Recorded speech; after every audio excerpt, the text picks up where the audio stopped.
Hello everyone, welcome to Sharing Creations by Carrie. I have things that I have been playing with this week, part of the last night and early in the week, before the last week. um, I had one Fishland inside of Fishland, which is interesting. They had a game inside. I had one, which was my last video, and then I started up a new game and I won a game inside of this new one, which I'm down to 5 cents on this one, and I will be getting 3 prizes on this one. So I picked 3 this time. This is the first time I've done 3. And so I won it by returning for 7 days straight and feeding the fish those so many times, and it got me a quick prize, and they mailed it already. So it's this little resin mold butterflies, and these are the butterflies. They're super cute. I did them with the inks that I won and the mica powder, and I absolutely love it. I wish that it was bigger because I could make many more, but these are going to be super cute on a card, and I am ready to do this. I think I'm going to make a card with just these butterflies and draw in the antennas. Ooh, that's an idea. Ideas keep popping up. I need to write it down. It's on video. This is my second time doing this video because apparently my video, for some reason, recorded upside down. And don't ask me how to flip it because it's a whole process just to flip it the right way. I got to do online training for work, and so I don't have time to do anything extra. But it's pretty small. It is only 2.25 by 2.25. So it's a little bitty thing, but it works pretty good. Excited about that. So you're going to see the stuff out of the molds already because I already recorded this and it bombed. Alright, so we'll take those out of the way because I don't want you to... we're not talking about those yet. Okay, so what I did notice, and I knew this was going to happen, was this. These are Mod Podge molds, which I think is intended for hot glue gun. And so I was playing with the inks and the mica powders, mixing them. This turned out super cute. I was not expecting that to work out because I had tried it already, but the background I did in a dark color, and I was able to sneak some of the blue into the eggs. And it actually worked out this time to where you could see the blue. Last time I did it, you couldn't see the eggs. It looked like blobs. And it was wrong colors, pink and brown, so it definitely was not the right scenario. This did not come out how I had hoped it would, but I believe I put too much yellow, and I was going to do this whole thing yellow, and then realized I didn't have enough. I had already filled this one. So I was like, ooh, I got purple, let me throw some purple in there, and it kind of came out weird. So next time if I do this, it'll be strictly yellow in the beginning, in the middle, and then another color on the outside, whichever color I choose. So those didn't turn out too bad. You definitely can see the shininess. You can definitely see the bubbles. So not a pro at this by any means. Some had more bubbles than others. I think there's only 2 small bubbles in this one. So definitely forgot about doing the heat gun over it. Not that that always works, but I was poking away and still didn't work out right. I tried this ice tray, Bomb! What happened was I mixed too much, and then I started panicking, and I grabbed this. And it's shiny. Bubbles came up like crazy. However, where the pink silicone is, it dulled. Where it's a frosted plastic, it stayed shiny. Resin is a mystery to me still. I'm still not giving up. I'm still having fun playing. I still have quite a bit of my 2-part resin. So these do not want to come out of here. Even with that being a soft bottom, they're not soft. Once this resin goes in, oh my gosh. Yeah, I can't even pop it out. So I had to use my Cricut tool to pry out a couple of them. So that was a bomb. I used this mold I got from Dollar Tree, and there's some blue in there. The mica powder is so cool. I love just how sparkly and dimensional it looks. But that's the bottom. So I could easily just put this on something this way without doing the spray coat. But that turned out really cool. I only had a little bit of blue left. And then the adventure in itself, which was a surprising result. I tried to pop it like an ice tray, how you're supposed to. Oh yeah, I cracked the baby. And I did a couple of the Pro mica powders with some white ink, and they turned out super pretty. The odd part, they're shiny on the bottom with this. This is cheap plastic, which is making my wheels turn even more of what other items I could use. Because silicone dulls it, but it looks like plastic doesn't. But I was able to pick these out. I think I had to use my tool. They weren't as hard to pick out as the other ice tray. And then I thought, well, what the heck am I going to do with these? I had an idea of, if I make another one along the lines when I'm playing, is I could do paper flowers and do these as the center. That would be very pretty too. So there's an idea. If you have large flower dies and you play with resin, you could make centers for them, whatever color you want. So I was excited about that because I was like, oh, I don't have to spray seal these. I did notice there's some bubbles in it though. But if it was perfect, I wouldn't have made it.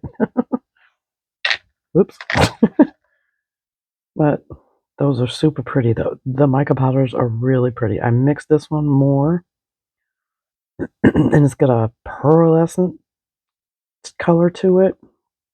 I think this is like a light lavender pearl. And I think this is a gold, maybe. But it's really pretty. And then the less you mix, how interesting is that design in the center? So pretty. I love the mica powders. So, cuticles are ripping because I am tearing up my nails. So I'm definitely going to try that ice tray again. I actually have a bunch of those, but I don't foresee making a whole bunch of those. But that is those. And then I have been working on Happy Mail, which I'm not going to show you yet. I have to finish what I plan to send to Jean.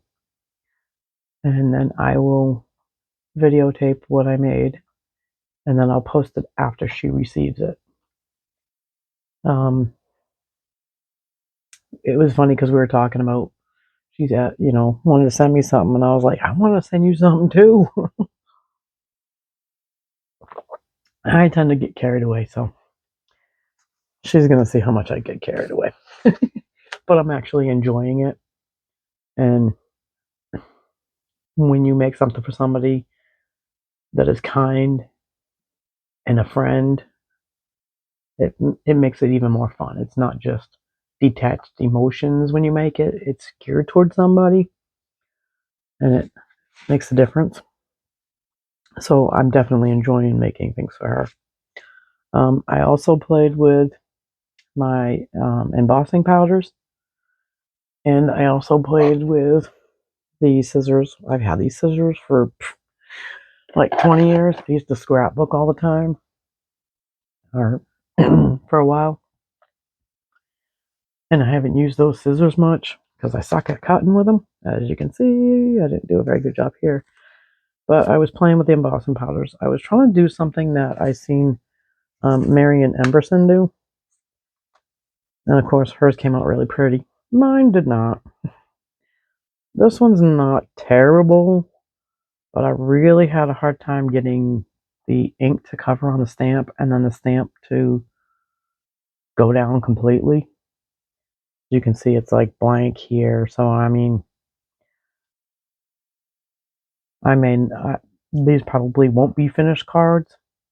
The thought process was there, but how it ended up turning out is not very good as far as the stamping on this one. Now, this one stamped really well. However, I don't like the design that I did. It didn't come out as nice as I had hoped it would. So, I'm definitely going to dig through my stamps because I have more stamps that I could work with. I just figured I'd try with this one stamp, and I mean, I like the thought process behind this one because I've seen her do this one. I think I've seen her do this one too, but I'm limited on how many colors I have of embossing powder. I mean, I have two sets. One's glitter, one's not. They're basically the primary colors. And then I have a clear black and white and a silver. So I don't have other colors to pull in, that maybe a lighter color, like a soft pink or something I think I definitely need to get that color eventually. But I would definitely play with my mica powders even more.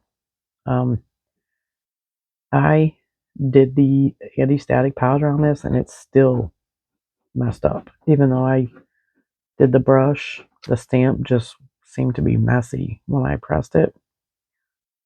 So it could have been me pressing too hard. So I'm still learning when it comes to embossing powder, but that's okay. That's how you grow, you learn. And then another thing that I had seen Marian Emberson do was to help us figure out how to work with vellum. And she did. Genius woman, I'm telling you. You gotta follow her. Her and Posh Paper Lady are like the two that I'm mainly learning so much from and enjoying everything that they make. One thing I also learned from Marian Emerson is that there is actually vellum tape. That was news to me because I was trying to figure out how do you get it so that it doesn't show that you glued it with the vellum. So now I understand why people see you when you use glue, it definitely shows. And I've done it with the double-sided tape. It shows. But I still think they come out really pretty anyway, in spite of the little ripples in the corners and in the middle of the butterfly. um, what she did was she took her vellum, cut a sheet, cut a piece, cut a piece of cardstock, put the vellum on top of the paper, put it in her embossing folder, and then ran it through her machine. And it embossed both of them. So you get a twofer. You get a beautiful embossing on your vellum, and then you get a beautiful embossing on your cardstock. And then she did the whole ink blending, which inspired me to test it out. And I have two flower type embossing folders. My embossing folders, I didn't pick them really well now that I'm digging more into card making. So I don't hate these. I'm not real thrilled with this one much anymore. I think I liked it in the beginning, and now I'm like, So I tried to liven it up with a little bit extra. These I like. They're pretty flowers, but they're very similar, but they're also different at the same time. This one is definitely a fill the background more, and I really like that. And I forgot I had this, and I need to use this one more. So, and I just did 3 shades of ink blending and added some of those diamond dots to it and made beautiful cards. I really like these. I enjoyed making these, and they actually turned out really good. So hopefully you will try this too. Inspired by Miriam Emberson, who is a very talented woman. She inspires me all the time, so I want to share that inspiration with you. You also follow her. She's on YouTube also. But here is a card that I threw together tonight that literally took me like 10 minutes. It took me longer to cut up the paper than it did to come up with the idea. Kind of, as I went, I was like, okay, it needs something else. It needs something else. So I started off with the doily that, excuse me, that Jean sent me. Sent me white doilies, and I just grabbed some blending brushes that still had some ink on them, and did a rainbow type pattern, a dismantled rainbow, and ink blended it, and then folded the side over the card topper. And then the card topper ended up being too big, so I ended up cutting it down after I had already put the sentiment on it. And then I was like, it needs something behind it. And I knew I had a colored paper that had all of the colors that I used. And so I was going to do a solid background trim on it, put this on top of it. And then I was like, I cut the piece, and then I was like, I like the strips better. Let me throw the strips down instead of a solid background. Sorry about that. And so then I was like, that looks pretty neat.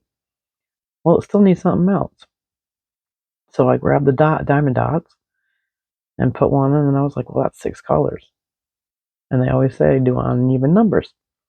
So I threw one in the center. I like this one. And surprisingly, well, you might have a different opinion, but surprisingly, it only took me 10 minutes to throw it together, and I think it's an interesting, pretty card. That I have to say, I really enjoyed doing. Not these so much, but I did enjoy these because they're not over the top, but they're nice looking cards. So hopefully this inspires you to follow Marian Emberson and to dig through your stash with what you have. She uses the more expensive pieces, excuse me, where she pays a lot for her craft items. I'm cheap, so I'm doing it on a dime. And just go through your stash and try techniques that you've never tried before. Take it as someone hitting that creative button for you and getting you pumped up to try something different. And you may not like it in the end, but you're creating in it and having fun while you do it. That is key. Having fun while you do it is, I think, the most important part. Some things may not have come out the way I wanted. Like these didn't come out the way I wanted. But it was fun playing with them. It was fun trying to create something that I would like. And now I know what I did wrong. So these aren't to me pleasing to the eye. And that's how you find out, by trying something. And if you don't like it, you don't like it. who knows? I could cut this up and use it for something else. So I'm not throwing them out. I could use that in some way, whether I'm cutting out with a punch and using this background or using this background. So you never know what you may create. And in the end, you may end up with something really beautiful that you're proud of. You just never know till you try. Well, thank you for watching, and I will catch you on the next one. Thanks. Bye.